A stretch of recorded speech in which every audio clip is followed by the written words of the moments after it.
On your iPhone, unlock the screen and look for the blue App Store icon. We'll start there to update Messenger safely. Tap the App Store. On the bottom bar, tap your profile picture in the top right corner of the screen. You'll see your account page. Scroll down gently until you reach the Upcoming Automatic Updates or Available Updates section. Look through the list for Messenger. Take a second to make sure the icon matches the blue and purple chat bubble you know. If you don't see Messenger yet, pull down on the page to refresh. This checks for the latest updates from the App Store. Once the list refreshes, look again for Messenger in the Updates list before moving on. Next to Messenger, check the button on the right. If it says Update, you're ready to install the latest version. Tap Update.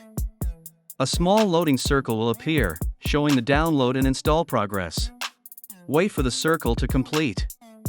Stay on this screen until it finishes, especially on slower connections. When the update is done, the button will change to Open. That means Messenger is now fully updated on your iPhone. Tap Open to launch Messenger directly from here, or return to your home screen and open it from the Messenger icon.